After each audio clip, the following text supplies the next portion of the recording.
자, 오늘 말씀 저희가 함께 읽겠습니다. 오늘 말씀은 마가복음 14장 32절부터 42절까지의 말씀입니다. 신약성경 80페이지에 있습니다. 마가복음 14장 32절부터 42절까지의 말씀입니다. 신약성경 80페이지에 있습니다.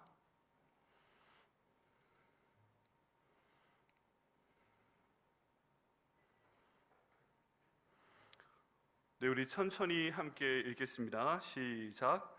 그들이 겟세마네라 하는 곳에 이름에 예수께서 제자들에게 이르시되 내가 기도할 동안에 너희는 여기 앉아 있으라 하시고 베드로와 야고보와 요한을 데리고 가실새 심히 놀라시며 슬퍼하사 말씀하시되 내 마음이 심히 고민하여 죽게 되었으니 너희는 여기 머물러 깨어 있으라 하시고 조금 나아가사 땅에 엎드려 될 수 있는 대로 이때가 자기에게서 지나가기를 구하여 이르시되 아빠 아버지여 아버지께는 모든 것이 가능하오니 이 잔을 내게서 옮기시옵소서. 그러나 나의 원대로 마시옵고 아버지의 원대로 하옵소서 하시고 돌아오사 제자들이 자는 것을 보시고 베드로에게 말씀하시되 시몬아 자느냐 내가 한 시간도 깨어있을 수 없더냐 시험에 들지 않게 깨어있어 기도하라. 마음에는 원이로되 육신이 약하도다 하시고 다시 나아가 동일한 말씀으로 기도하시고 다시 오사 보신즉 그들이 자니 이는 그들의 눈이 심히 피곤함이라. 그들이 예수께 무엇으로 대답할 줄을 알지 못하더라. 세 번째 오사 그들에게 이르시되 이제는 자고 쉬라. 그만 되었다. 때가 왔도다. 보라 인자가 죄인의 손에 팔리느니라. 일어나라 함께 가자. 보라 나를 파는 자가 가까이 왔느니라. 아멘. 네, 말씀을 위해서 기도하시겠습니다. 하나님 아버지 감사합니다. 오늘 금요일 저녁 금요 성령 집회에 저희들을 불러주심을 감사합니다. 또 기도에 관한 이 말씀을 저희가 함께 나눌 수 있도록 인도하심을 감사합니다. 오늘의 말씀처럼 저희가 기도해야 될 때 기도할 수 있도록 인도하여 주시옵소서.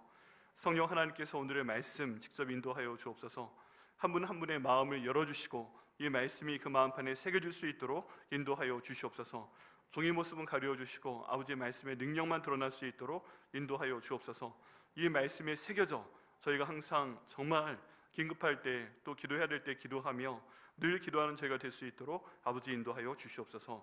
이 시간 성령 충만함으로 저희를 인도하시고 저희가 이 시간 말씀에 집중하지 못하게 하고 또 기도에 집중하지 못하게 하는 원수마귀는 이 시간 저희로부터 떠나갈 수 있도록 인도하여 주시옵소서. 그리스도의 보혈로 저를 덮어주시고 예배를 방해하며 기도에 집중하지 못하도록 하는 것들은 다 저희를 넘어갈 수 있도록 아버지 인도하여 주시옵소서. 이 기도 응답하여 주심을 감사드리고 예수님의 이름으로 기도드립니다. 아멘. 네, 저희가 주일 말씀은 누가복음 강의로 선포하기로 말씀을 드렸습니다. 근데 하나님 금요일 저녁엔 어떤 말씀을 선포할까요? 라고 기도를 했는데 계속 기도에 대한 말씀을 선포해야 되겠다라는 마음을 주셨습니다. 그래서 성경 가운데 나와 있는 기도에 대한 내용을 앞으로 금요 성령 집회 시간에 계속 나누도록 하겠습니다. 왜 그러냐면 하나님이 저에게 기도를 많이 원하시기 때문에 그런 것 같습니다. 그래서 오늘 말씀도 기도에 대한 내용을 나눌 것이고요. 저희가 아마도 올해 말까지 이 금요일 때는 기도에 대한 말씀 집중적으로 선포할 테니까 특별히 저희 중보기도팀은 다 나와주시고요. 네, 그리고 한 분 한 분 이 시간 정말 내가 목숨 걸고 기도한다 라는 마음으로 꼭 참석해 주시기를 부탁드리겠습니다. 자, 오늘 말씀의 제목은 기도해야 될 때에 기도해야 된다 하는 내용입니다. 기도해야 될 때에 기도해야 된다. 네, 같이 한번 해보시겠어요? 기도해야 될 때 기도해야 한다. 네, 오늘 본문의 말씀을 통해서는요 기도해야 될 때가 되었습니다. 그런데 기도해야 될 때에 예수님께서 어떻게 기도하셨는가, 이 기도해야 될 때에 그 제자들은 무엇을 했는가, 이 내용을 한번 보도록 하겠습니다. 자, 여러분 여쭤보겠습니다. 먼저 예수님에 대한 그 기도에 대한 내용인데요. 내일 다른 사람은 모르지만 여러분은 알고 계시는 거예요. 내일 내가 죽어야 돼요. 내일 내가 죽는다면 오늘 무엇을 하시겠습니까?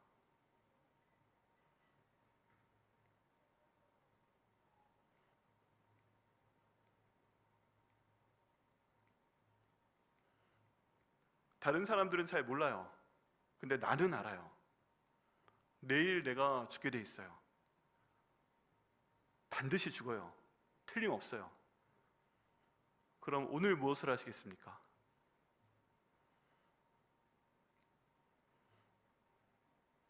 이 질문에 대한 답변을 오늘 예수님께서는 기도해야 된다라고 말씀하고 계십니다. 먼저 첫 번째로 저희가 기도해야 될 때가 되었을 때 예수님께서 어떻게 하셨나 하는 내용을 함께 보겠습니다. 우리가 함께 말씀을 읽었는데요, 32절 말씀에 보면 그들이, 예수님과 그의 제자들이 겟세마네라 하는 곳에 이르매 예수께서 제자들에게 이르시되 내가 기도할 동안 너희는 여기 앉아있으라 하시고 라고 말씀을 하십니다. 이제 이날이 예수님께서 예루살렘에 입성하신 지 5일째 되는 날입니다. 5일째 되는 날이에요. 이날 어떤 일이 있었는가? 예수님께서 최후의 만찬을 가지십니다. 예루살렘 성에 한 예비된 다락방으로 가서 최후의 만찬을 가지십니다. 그리고 이 자리에서 제자들에게 성만찬식을 거행하시죠. 예수님의 몸을 떡이라 말씀하시고 떼어주시고 예수님의 피라 말씀하시고 포도주를 나누어 주십니다. 그리고 마지막 가룟 유다에게 내가 해야 될 일을 해라 하고 보내시기까지 했습니다. 그러시고서 이제 그 다음에 무엇을 하실까? 여러분, 이 자리가 굉장히 멋있지 않습니까? 예수님께서 이미 알고 계세요. 내일 돌아가셔야 되는 거예요. 근데 그 전날 밤에 지금 식사를 하고 계세요. 야, 참 아름다운 장면 아닙니까? 이제 그동안의 그 인생을 다 정리하는 마당에 지난 3년 반 동안 함께 고생했던 제자들 함께 모이도록 해서 떡도 떼어주고 그리고 포도주를 나눠주고 그러면서 그동안 수고했다 이런 말씀도 좀 하시고 이 땅에 오신 목적을 다시 한번 말씀하십니다. 내가 이 땅에 온 것은 너희를 위해서 죽기 위해 온 것이다. 그리고 이걸로 끝나는 게 아니다. 내가 반드시 승리할 것이다. 부활할 것이다. 그리고 내 몸을 기념해라. 내 피를 기념해라. 이 피는 너희를 위하여 흘린 바 나의 피 곧 언약의 피다. 내가 이 피를 흘리기 때문에 너희 모두가 구원받을 것이다. 이런 내용을 다시 한번 정리해서 짧게 말씀을 해주십니다. 여러분, 그 다음에요, 유혹이 있지 않았을까 생각을 좀 합니다. 유혹이 있지 않았을까? 이제 내일이면 십자가에 못 박혀 죽게끔 돼 있는데 이거는 하나님께서 인도하시는 거기 때문에 이미 하나님과 예수님 사이에는 그렇다는 걸 알고 있습니다. 그러면 바로 그 시간까지 십자가를 지기 전에 이제 곧 잡혀가야 되는데 그동안 뭘 할까? 그동안 뭘 해야 될 것인가? 이미 가룟 유다가 예수님을 배신할 것이라는 것은 알고 계셨습니다. 그런데 그 최후의 만찬 자리에서 가룟 유다를 내보내시면서 말씀하셨어요. 네가 해야 될 것을 해라. 이런 말씀을 하시니까 제자들 중에 일부는 이런 생각을 했다고 하죠. 이제 곧 6월절 이 모든 것에 대한 것이니까 또 가룟 유다에게 필요한 물품을 구입하라고 내보내시는구나, 이렇게 예측했다는 기록이 성경에 있습니다. 그리고 가룟 유다는 알아들었어요. 그리고 바로 예수님께 그 군병들을 데리고 오기 위해서 그 자리를 떠나갑니다. 드디어 시작이 되었습니다. 그러면 가룟 유다가 이제 대제사장들과 그 종교 지도자들에게 가서 군대를 데리고 와서 예수님 잡아가야 될 때까지 시간이 얼마 남지 않았어요. 얼마 남지 않았습니다. 지금 여기 이 다락방은 예루살렘 안에 있는 장소이고요. 그 다음에 그 제사장의 집도 군대가 지금 딱 준비하고 있는데도 그 예루살렘 안에 있는 장소입니다. 몇십 분 안 걸립니다. 시간이 얼마 차이가 나지 않아요. 그러면 내 앞에 지금 빵이 있지, 와 포도주도 있지, 내가 사랑하는 사람들도 있지. 지금 가룟 유다가 다녀오는데 한 2시간은 걸릴 거야. 그러면 이 시간 동안에 남은 빵을 다 열심히 먹자. 할렐루야. 별로 안 좋아하시네요. 포도주 얼마나 남았어? 다 가지고 와.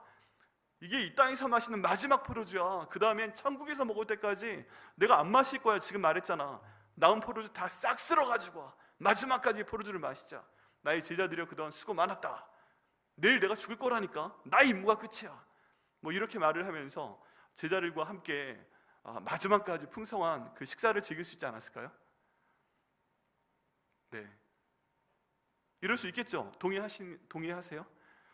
그랬을 수 있다. 이런 생각은 저만 하나요?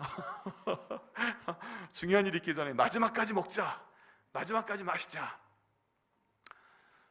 저만의 생각이군요. 죄송합니다. 약 2시간 정도의 여유가 있습니다. 2시간 정도. 가룟 유다가 나가서 그 군인들을 데려올 때까지 2시간 정도의 여유가 있고, 이제 그 다음에는 아주 급박하게 모든 일이 흘러갈 것입니다. 그런데 그때 예수님께서 내리신 결정은 무엇이었는가? 그의 제자들에게 같이 기도하러 가자라고 말씀하신 것입니다.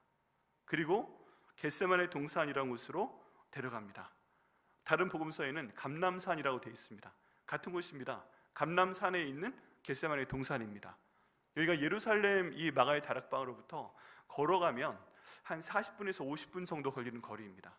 예루살렘 성이 있고요, 가운데 기드론 시내가가 있고 바로 옆에 감람산이 있고 올라가는 중턱에 겟세마네 동산이 있어요. 그래서 그냥 그 당시의 지도를 봐도, 요즘의 지도를 봐도 걸어가게 되면 한 40분 정도면 가는 거리입니다.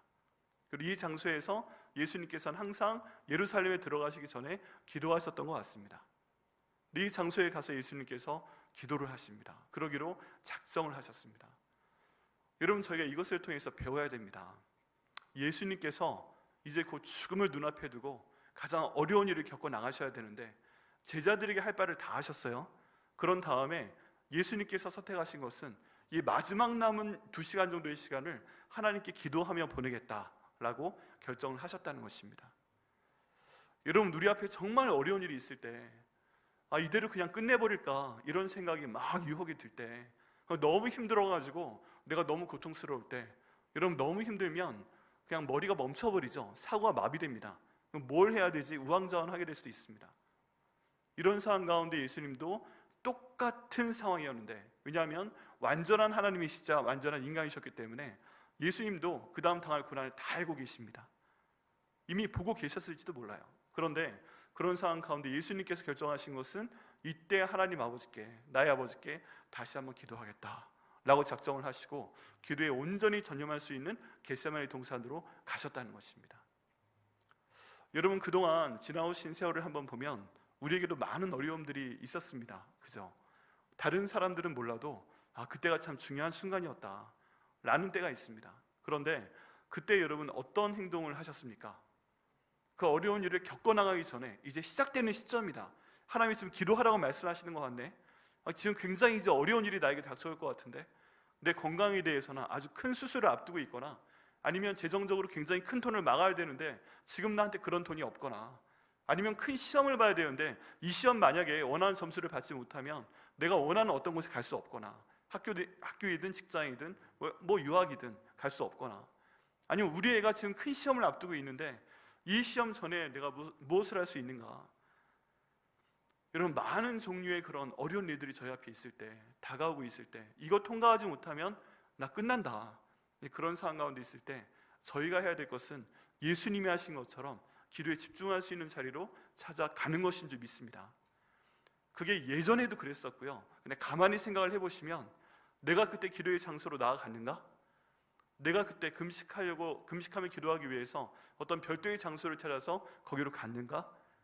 생각을 해보면 아마 못 그러셨던 적이 더 많을 것 같아요. 그때 내가 기도했어야 됐어. 그때 내가 금식했어야 됐어. 그때 내가 모든 사람들 다 연락 끊고 핸드폰도 딱 끊어놓고 그 다음에 내 골방에 들어가서 하나님께 열심히 부르짖어 기도했어야 됐어.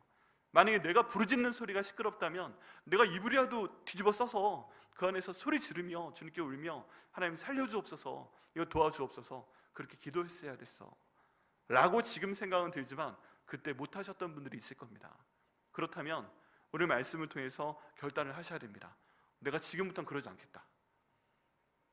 하나님께서는요, 저희를 사랑하시기 때문에, 그리고 성령 하나님께서 저희 안에 계시기 때문에 뭔가 기도해야 될 타이밍이 되면 저희한테 기도하라는 사인을 주십니다.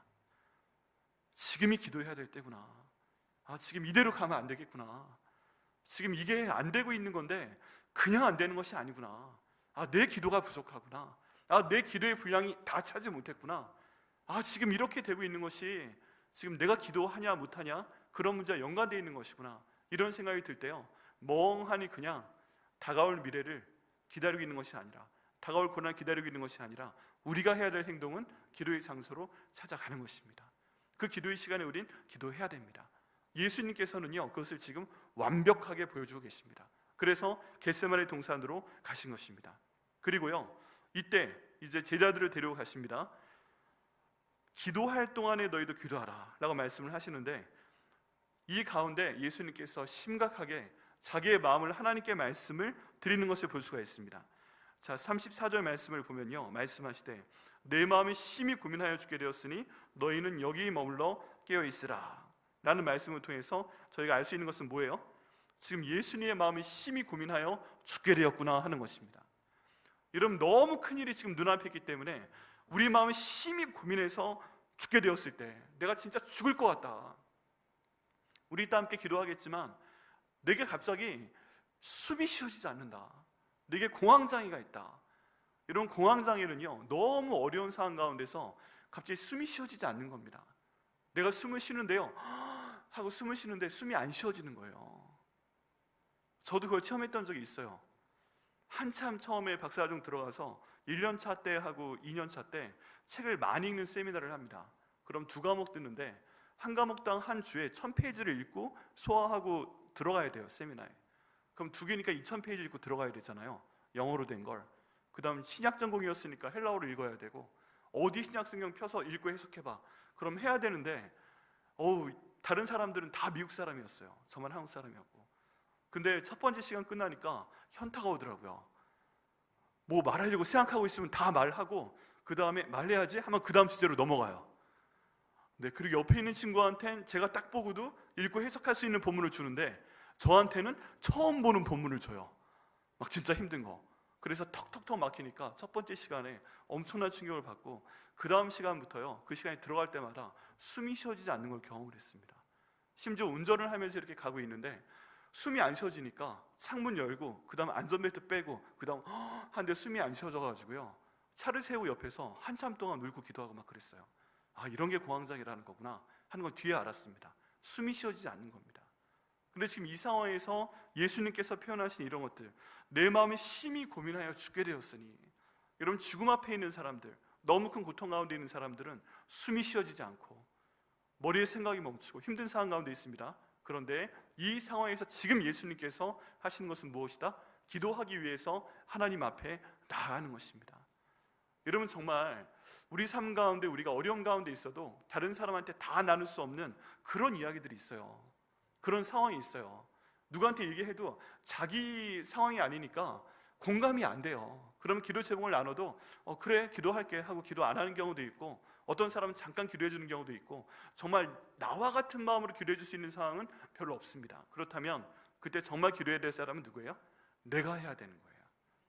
중보기도 해주는 팀도 물론 있지만 내가 기도해야 됩니다. 근데 그때 이렇게 마음이 심하게 고민하고 죽게 되었을 때 우리는 예수님처럼 하나님 앞에 반드시 나가야 합니다. 내가 못 나갈 것 같은 그런 상황이라도 하나님, 제가 나아갈 수 있도록 인도하여 주시옵소서. 내 마음의 생각이 멈추고 무슨 기도를 해야 될지 몰라도 하나님, 내가 기도하는 자리로 나갈 수 있도록 인도하여 주시옵소서. 그리고 내가 기도할 수 있도록 내 언어를 주관하여 주시옵소서. 내가 다른 거 다 하지 않고 하나님께 솔직해질 수 있도록 하나님, 저희 언어를 주관하여 주시옵소서. 이렇게 하나님께 기도하며 나아가야 됩니다. 그리고 몸으로 얘기해야 됩니다. 지금 이 급한 순간에 하나님 앞에 서서 어떻게 할 수 없잖아요. 온몸에 힘이 빠져있는 상태이고 내가 다리에 힘이 풀려버립니다. 내일은 죽게 돼 있어요. 하나님이시기 때문에 예수님도 많은 사람들이 십자가에 달려 돌아가시는 걸 보았습니다. 그 장면을 누구보다도 잘 알고 있기 때문에, 누구보다도 많이 보고 예행 연습을 했기 때문에 예수님도 아마 이미지 훈련을 했을 것 같아요.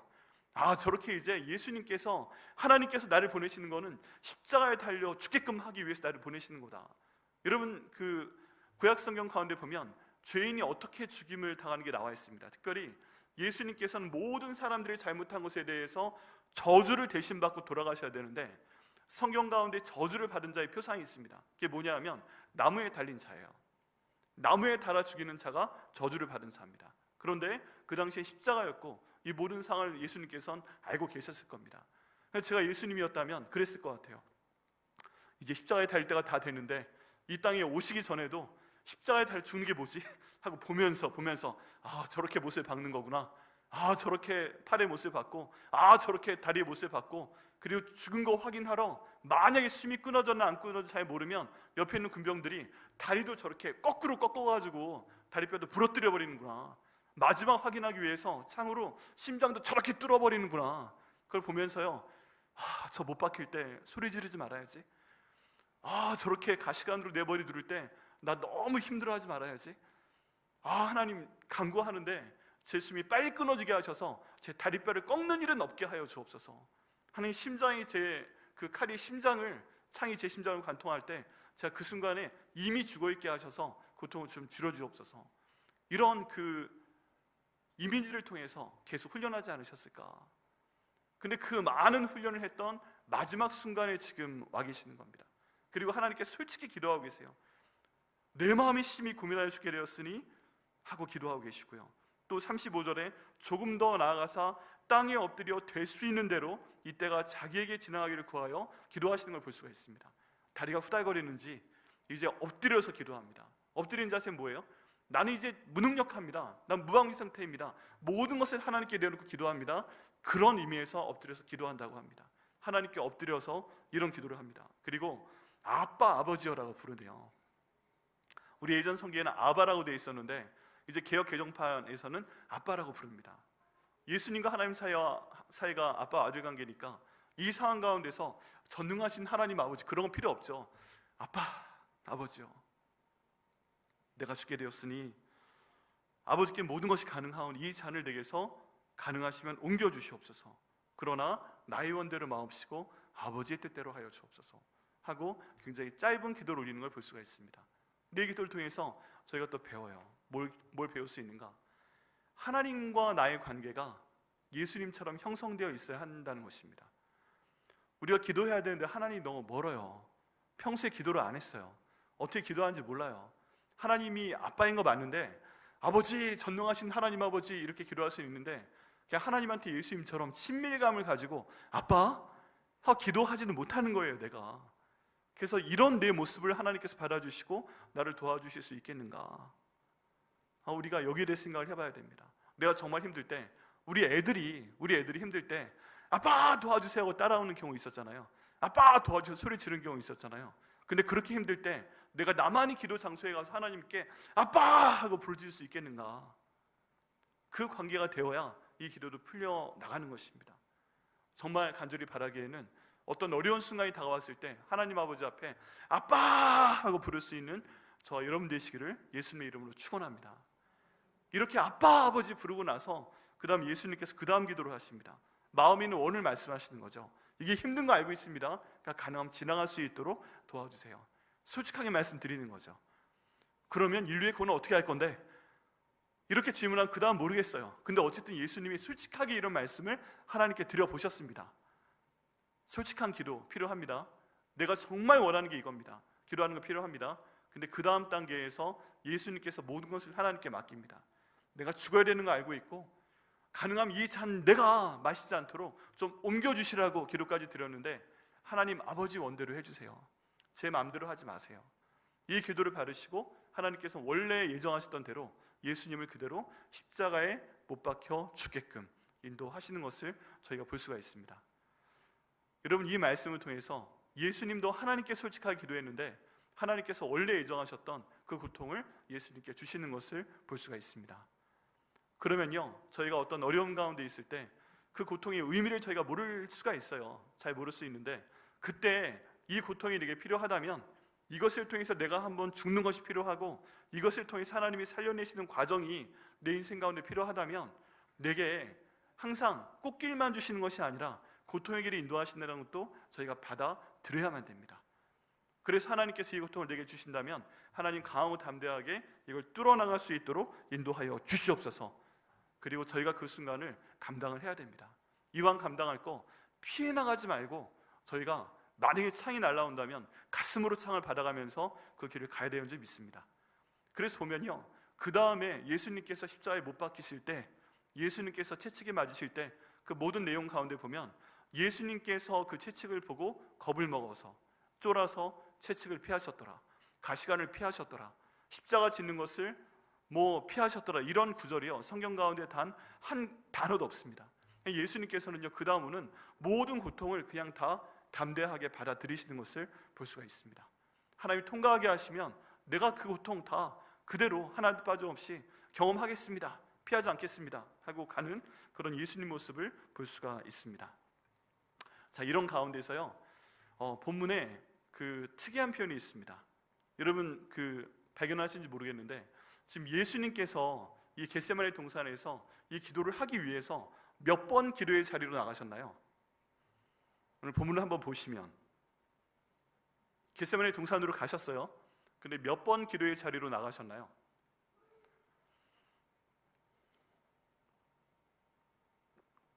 자, 한 번이다. 안 계세요? 두 번이다. 세 번이다. 세 번 많으시네요. 감사합니다. 네, 세 번입니다. 세 번.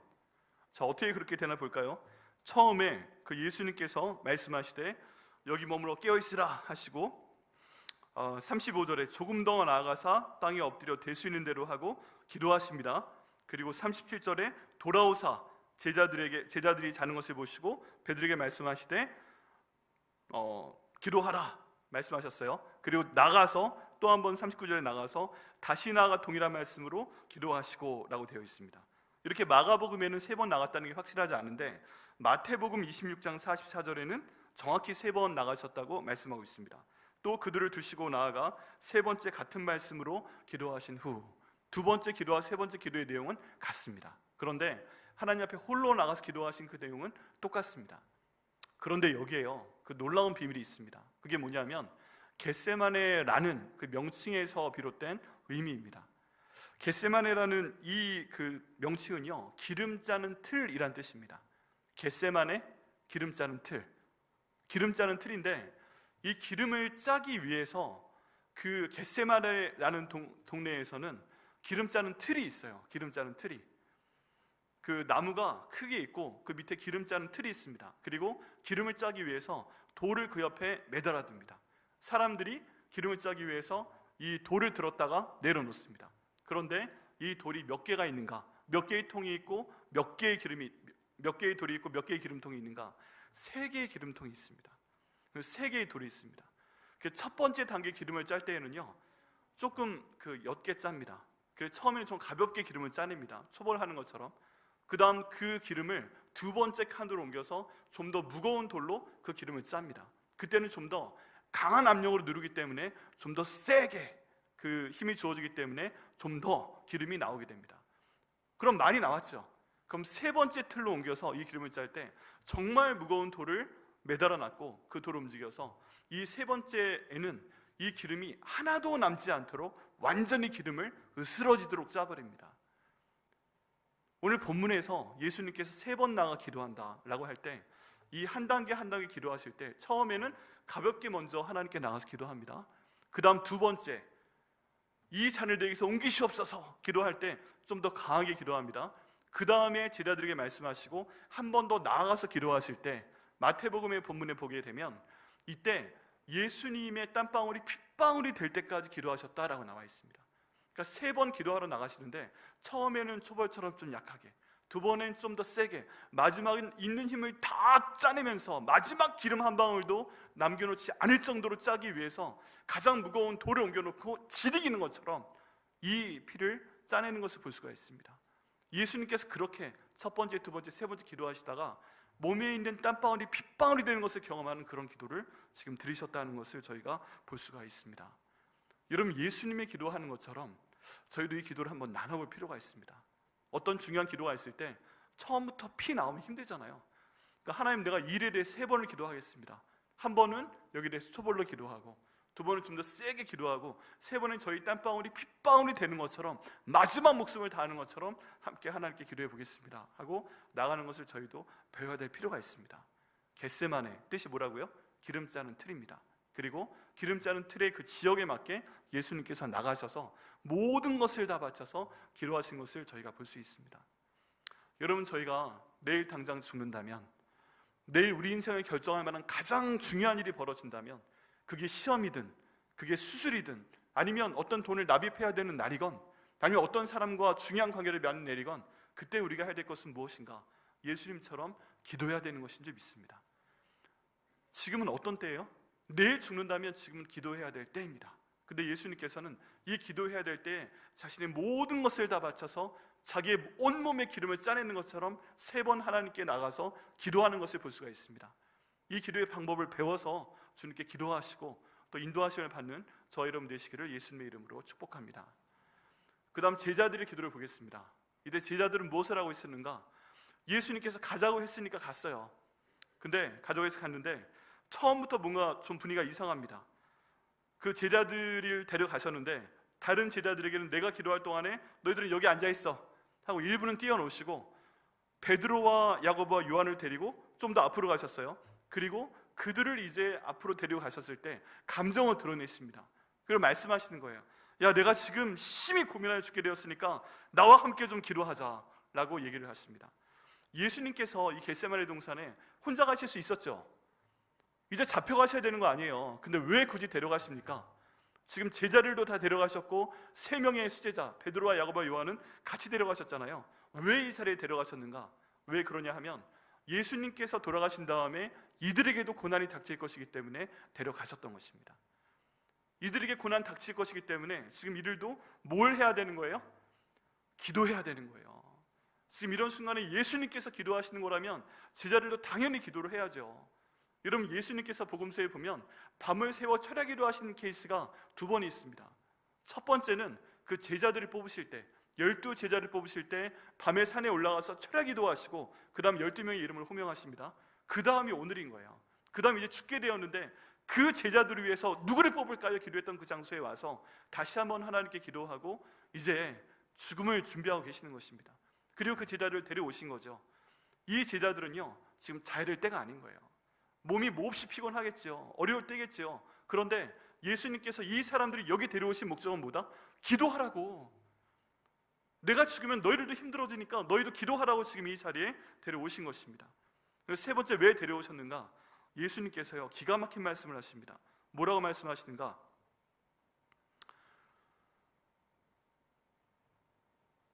나와 함께 기도하자라고 말씀을 하십니다. 나와 함께 기도하자. 예수님께서도 사람이기 때문에 완전한 하나님이시지만 예수님께서도 사람이시기 때문에 그 예수님께도요 함께 기도할 사람이 필요했습니다. 그래서 제자들 중에 특별히 3사람을 같이 데려가서 너희는 나와 함께 기도하자, 1시간만 좀 깨어서 나와 함께 기도하자 라고 데려가셨던 것을 볼 수가 있습니다. 3가지 이유 중에 2가지는 제자들의 고난을 통과해야 되기 때문에, 그 다음 제자들도 지금 이때 기도해야 되기 때문에, 3번째는 예수님도 중보기도 해줄 사람이 필요하기 때문에 그렇습니다. 그런데 오늘 본문에 이렇게 나와 있지만 누가복음의 본문에 보면 제자들이 같이 기도하자고 데려갔잖아요. 자고 있잖아요. 그러니까 마지막 3번째 나가서 기도하실 때는 하나님의 천사가 예수님께 내려와서 그 기도를 도우셨더라 라는 구절이 추가되는 것을 저희가 볼 수가 있습니다. 예수님이 혼자 기도할 상황이 아니니까 예수님께서 중보기도 요청하시고, 이 사람들이 자니까 하나님이 천사를 보내서 기도하게 하시고, 이런 상황을 아는지 모르는지 이 제자들은 지금 훌훌 자고 있습니다. 37절에 보니까 제자들이 같이 기도하자고 말씀하셨는데 제자들이 자는 것을 보시고 베드로에게 말씀하시되 시몬아 자느냐? 내가 1시간도 깨어있을 수 없더냐? 시험에 들지 않게 깨어있어 기도하라. 마음에는 원이로되 육신이 약하도다 라고 말씀하시는 것을 볼 수 있습니다. 그런데 이때 예수님께서 마음에는 원이구나, 근데 육신이 약하구나 라고 말씀을 하시는 것은 일종의 격려 또는 위로라고 볼 수가 있습니다. 여러분, 지금 이 상황에서 보면 베드로와 야고보와 요한의 원래 직업이 뭐예요? 어부잖아요. 이 사람들 체력이 어떻겠어요? 굉장히 강하죠. 지금 예수님 따라다니면서 3년 반을 뭐 그냥 고기 안 잡고 운동을 좀 소홀히 했다고 생각을 해도 그 전까지 엄청나게 밤에 나가서 그 풍랑과 싸워가며 고기를 잡았던 사람들이기 때문에 몸도 근육질이고 굉장히 건강하고 체력이 장난이 아니었을 겁니다. 그런데 이 사람들이 예루살렘에 들어와서 지난 하루, 이틀, 사흘, 나흘, 닷새째 보내고 지금 저녁 때 빵을 먹고 포도주를 마셔서 몸이 좀 피곤하고 달달해진다고 해도 예수님보다는 체력이 좋을 것 같아요. 그죠? 예수님보다는 체력이 좋을 수밖에 없어요. 예수님은 성경에 봐도, 눈으로 봐도 이분은 굉장히 빼빼 말랐고, 딱 봐도 별로 그렇게 체력이 강해 보이지 못하고, 이분은 그냥 피 흘리는 어린 양 같고, 굉장히 묘사를 봐도요 건강하지 않은 그런 모습입니다. 주께서 그 뜻을 이루실 때까지는 살려두시지만 그래도 건강하지 않은 모습이고 누구보다 피곤했던 상황입니다. 그런데 예수님께서는 지금 이 상황 가운데 내일 어떤 일이 있을지 정확히 알고 있기 때문에, 영적으로 민감한 상황이기 때문에, 하나님의 뜻을 알기 때문에 잠을 잘 수 없는 거예요. 지금은 기도해야 될 때다. 그렇기 때문에 그 모든 피곤함에도 불구하고 예수님은 지금 하나님 앞에 나가서 기름을 짜는 것처럼 한 단계, 두 단계, 세 단계의 강도를 가지고 열심히 기도하는 것을 볼 수가 있습니다.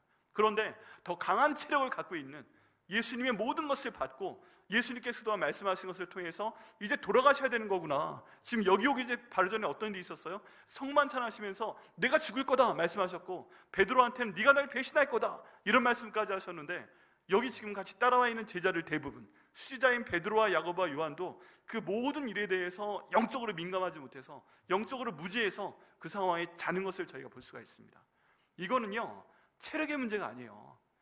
이거는 영성에 대한 문제입니다. 영혼의 능력에 대한 문제입니다. 영적으로 민감하지 못하기 때문에, 영적으로 무지하니까 이런 상황 가운데서 깨어 기도하지 못하고 있는 것을 저희가 보게 됩니다. 여러분 한번 돌아보시면 그런 때 없으셨어요? 지금 기도해야 될 때가 맞아. 그런데 내가 너무 피곤해. 지금 기도해야 될 때가 맞는 것 같아. 근데 왜 그런지 잘 모르겠어. 마음에 부담은 있는데 그냥 기도는 안 되네. 뭐하지? 잠은 안 오네. 주께서 기도하라고 안 재우시는 건데 드라마 하나 볼까? 내일 아침까지 이거 5편 보면 되겠네. 잠이 안 오니까. 이러면서 기도하라고 주신 그 시간, 밤에 깨우시는 그 시간, 금식하라고 깨우시는 그 시간, 그 시간에 다른 걸로 저희가 그냥 시간을 보내버릴 수 있다는 얘기입니다. 그리고 나서 이 중요한 시간을 보내버리고 나서 그 다음 타이밍이 오게 됩니다. 그게 뭐예요? 더 이상 기도할 수 없을 때입니다. 예수님께서 굉장히 중요한 말씀을 하십니다. 38절 말씀에 시험에 들지 않게 깨어있어 기도하라, 마음에는 원이로되 육신은 약하더라 말씀을 하시는데요, 두 번째 왔을 때 말씀하신 내용입니다. 근데 이 앞에 시험에 들지 않게 깨어있어 기도하라 라는 말씀을 잘 한번 생각해 보면 이게 무슨 말씀이에요? 시험에 들지 않게 깨어있어 기도하라. 다른 말로 하면은 깨어있어 기도하면 시험에 든다는 얘기예요? 시험이 안 들 거란 얘기예요? 시험이 안 들 거란 얘기예요. 시험에 들지 않게 깨어있어 기도하라. 바꿔서 말을 하면 시험에 들지 않기 위해서는 내가 깨어있어 기도하면 내가 어떤 일이 와도 시험에 들지 않을 거다라는 말씀이죠. 그러면 주님께서 우리가 원하시는 것은 기도해야 될 때에 우리가 깨어있어 기도하는 걸 원하시는 것입니다. 그럼 그 시간에 저희가 기도하면 됩니다. 그런데 오늘 여기 있는 제자들은 기도하지 못했어요. 그리고 나서 다시 한번 39절 말씀처럼 다시 나아가 예수님께서 동일한 말씀으로 기도하시고 돌아오십니다. 근데 40절에 그때도 그 사람들이 자니 심히 피곤함이라. 피곤한 거 성경도 인정합니다. 그런데 그럼에도 불구하고 예수님께서는 기도하라 말씀을 하셨고, 이제 세 번째 그들에게 오시니까 41절에 그들에게 이르시되 이제는 자고 쉬라. 그만 되었다. 때가 왔도다. 보라 인자가 죄인의 손에 팔리느니라. 일어나라 함께 가자. 보라 나를 파는 자가 가까이 왔느니라 라고 말씀하십니다. 여러분 지금 이건 무엇을 의미하는 거냐 하면 이제 되었다. 뭐가 되었다는 거예요? 이제 기도할 시간이 끝났다는 거예요. 이 중요한 일이 오기 전에 내가 지금 이 2시간을 내어서 겟세마네 동산에 와서 나는 기도했잖아. 내가 너희 데려왔잖아. 너희 기도해달라고 했잖아. 너희 3명 여기 있으라고 했잖아. 나랑 1시간 좀 기도하자고 했잖아. 아까 말씀드렸죠. 예루살렘에서 겟세마네 동산까지 40분 정도 걸린다고 그랬죠. 천천히 왔어도 1시간 걸리죠. 그럼 이 1시간 기도해야 될 시간밖에 1시간밖에 남지 않았는데 내가 함께 깨어있어 기도하자고 얘기했잖아. 근데 지금 그 기도할 타이밍을 놓치고 자버렸다는 것입니다. 그 육신의 피곤함이든 영적인 무지이든 영적의 민감함이 떨어지든 어쨌든 이 사람들은 마지막으로 기도할 수 있는 타이밍을 놓치게 됩니다. 그러면서 예수님께서 위에 말씀하신 시험에 들게 됩니다. 시험에 들게 돼요. 베드로는 어떤 시험에 들게 돼요? 예수님께서 하나님의 아들이시고 주는 그리스도시요 살아계신 하나님의 아들이십니다 라고 고백했던 수제자 베드로가 예수님을 3번 부인하는 사건이 생기게 됩니다. 그것도 적당히 부인하면 되는데 내가 저 사람을 알면 내 몸에 있는 껍질을 다 벗겨 죽어도 좋아, 이런 자기를 저주하는 3번째 표현을 써가면서 예수님을 부인합니다. 야고보요 뒤에 순교당하게 되죠. 근데 여러분 그거 아십니까? 이 순간부터 야고보가 순교당하는 순간까지 야고보에 대한 기록이 단 하나도 나오지 않습니다. 준비되어 있지 않은 상태에서 순교한 것 같아요. 3번째 요한이 나옵니다. 요한은 예수님 십자가 바로 밑에까지 갔던 사람인데 너도 이 사람과 함께 있었지? 라고 얘기하니까 온몸에 옷을 벗어버리고 사람들이 깜짝 놀라키고 돌아갑니다. 도망갑니다. 그러니까 사람들이 미친놈이야, 쫓아갈 필요 없어 하고 그냥 안 따라가게 됩니다. 이렇게 해서 여기 있는 베드로와 야고보와 요한이 가장 중요한 순간에 함께 기도해야 될 한 시간을 놓치니까 이 사람들의 인생이 시험에 듭니다. 인생이. 베드로는 나중에 순교한 다음에 그 사람이 옷을 벗겨보니까 가슴에 멍으로 가득 찼다고 그래요. 까만색 멍으로. 왜 그런가? 그때의 시험을 이기지 못해서 내가 그때 기도하지 않았어, 내가 그때 예수님 3번 부인했어, 이것 때문에 평생의 죄라는 죄책감으로 계속 가슴을 때리며 기도하는 바람에 온 가슴이 멍투성이었다고 하는 내용이 내려오고 있습니다. 사도 요한도요, 혼자 살아남아서 나중에 반모섬까지 가서 요한계시록을 기록했지만 마지막까지 갖고 있었던 게 뭐예요? 내가 그때 예수님과 함께 있지 못했다, 내가 도망했다, 이런 죄책감을 가지고 끝까지 가는 것을 보게 됩니다. 야고보에 대한 기록은 아예 없어요. 여러분, 그렇다면요, 저희가 해야 될 것은 뭡니까? 하나님께서는 저희가 기도해야 될 절대적인 타이밍에, 그 타이밍에 저희를 기도시키는 것을 저희가 인정해야 됩니다. 그래서 뭔지 잘 모르겠는데, 뭐가 다가오는지 모르겠고 내일 뭐가 벌어질지 모르겠는데 기도하라 말씀하시는 것 같아. 그럼 저희가 해야 될 건 뭐예요? 내 몸이 아무리 피곤해도, 내가 어떤 변명거리가 있어도 나는 깨어서 그 한 시간 기도하겠다 라고 다짐하고 우리는 기도해야 되는 줄 믿습니다. 왜 그게 중요하냐? 기도해야 될 때를 놓치게 되면요, 그 다음에 어떤 일이 벌어졌어요? 여기는 가룟 유다가 군병들 데리고 왔잖아요. 그런 다음부터는 기도할 새가 없어요. 정신이 하나도 없어요. 가룟 유다가 와서 예수님 볼에 입맞췄죠. 그러니까 사람들이 잡죠. 베드로가 기도할 시간도 없는 상태에서 칼을 빼서 대제사장 말고의 오른길을 쳐서 떨어뜨려 버렸죠. 그리고 사람들 도망가 버렸죠. 제자를 완전히 흩어져 버렸죠. 이런 상황 가운데서 제자들이 기도했다는 표현이 없습니다. 다른 정신이 하나도 없는 상태에서 바로 가장 어려운 인생의 순간으로 들어갑니다.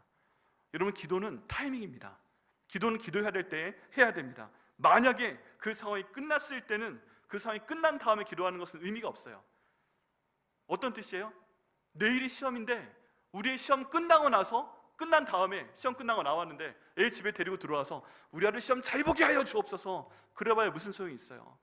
수술 끝나고 이제 나와서 회복실에 있는데 의사 선생님의 몸을 주관하셔서 가장 좋은 수술할 수 있도록 해주세요, 그래봐야 이게 무슨 소용이 있어요.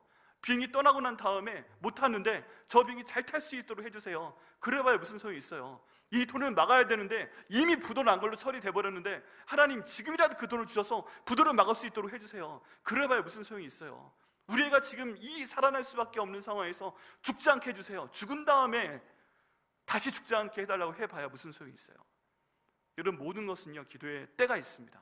하나님 그 기도의 때를 저희가 놓치지 않도록 인도하여 주시옵소서. 여러분, 기도하다 보면요, 시험 지나갑니다. 아까 말씀에 시험에 들지 않게 깨어있어 기도하라 말씀하셨는데, 열심히 기도하다 보면 저희도 모르게 그 시험을 지나가게 하실 줄 믿습니다.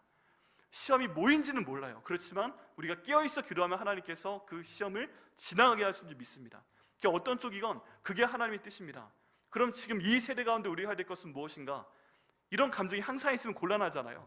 맨날 위기면 어떻게 해요? 맨날 위기 상황이야, 또 기도를 시키시네? 이러면 힘들잖아요. 그럼 우리가 할 수 있는 것은 무엇인가? 내가 매일같이 습관적으로 기도하는 그런 내가 되어야 된다는 것입니다. 매일같이 일어나서 하나님 앞에 기도하거나, 아니면 다니엘처럼 하루 3번 기도의 시간을 정하고 내가 그 시간을 무릎 꿇고 하나님께 기도하겠다는 시간을 정하고 기도해보는 것입니다. 여러분, 기도의 시간에 대해서요, 다니엘의 그 기도 시간은 하루에 3번 예루살렘 방향으로 창문을 열어놓고 무릎을 꿇고 손을 들고 하나님을 찬양하고 기도했던 그 시간은요, 다니엘이 무엇과 바꾼 시간이에요? 사자굴에 들어가는 것과 바꾼 시간이에요.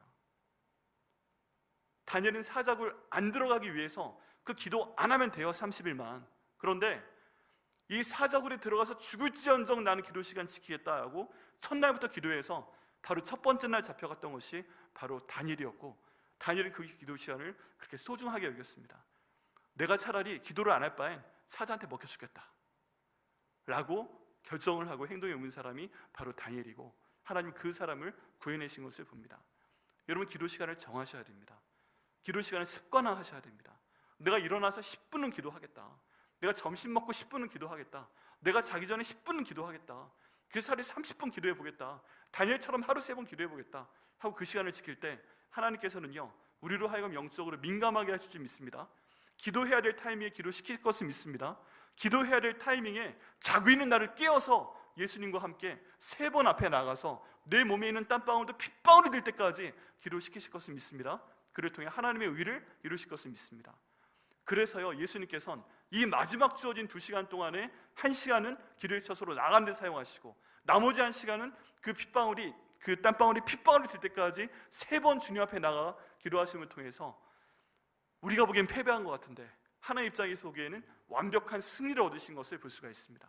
한 번도 불평하지 않으셨고요, 한 번도 채찍을 피하지 않으셨고요, 못 박힐 때 소리 질렀다는 얘기 없고요, 그리고 마지막 순간까지 이 죄를 저들에게 돌리지 마옵소서, 저들은 아무것도 모릅니다 하고 돌아가신 분이 바로 우리 예수님이십니다.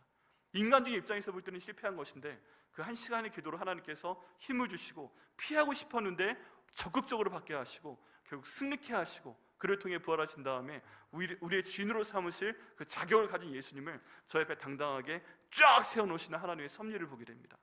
그 이유가 뭐다? 예수님께서는 기도해야 될 때에 기도하시고 승리하신 분이기 때문에 그런 줄 믿습니다. 이것처럼요, 저희는 예수님 닮아가는 사람들입니다. 나중에 우리 예수님 천국에서 만나면 뭐라 부를지 전 잠깐 고민할 때도 있어요. 우리 주님으로 삼으셨으니까 주 예수님 하고 부를지, 우리 예수님도 하나님이 아빠고 나도 하나님이 아프니까 예수 형 그럴지, 약간 고민이 되긴 해요. 근데 중요한 건 뭐다? 예수님이 형이든 예수님이 우리의 주인이시든 우리는 예수님 하신 것처럼 기도시키실 때 기도하고 승리하고 응답받는 저희가 되는 줄 믿습니다. 여러분, 어떤 기도 제목 갖고 나오셨습니까? 제가 믿기로 이 자리에 계신 분들은 영적으로 하나님이 민감함을 주셔서 내가 기도해야 될 때다, 이걸 알게 하신 분들인 줄 믿습니다. 그래서 이 자리에 부르신 줄 믿습니다. 오늘 주님, 제가 3번 주님 앞에 나가는 것처럼 첫 번째 가볍게 나가고, 두 번째 좀 더 세게 나가고, 세 번째 땀방울이 핏방울이 될 때까지 주님께 나가서 기도할 수 있도록 인도하여 주시옵소서. 내가 기도 제목을 알고 있으면 그 기도 제목대로 기도하게 하시고, 성령께서 인도하셔서 내가 모르는 어떤 어려움이 내게 있다면 그 기도하게 하셔서 이 기도 넘어갈 수 있도록 인도하여 주옵소서. 그리고 죽음이 부활로 이루어질 수 있는 그 기도 주님께 드릴 수 있도록 인도하여 주시옵소서. 기도하시고요, 예수님과 함께 죽으시고 예수님과 함께 승리하시는 저와 여러분 되시기를 예수님의 이름으로 축원합니다.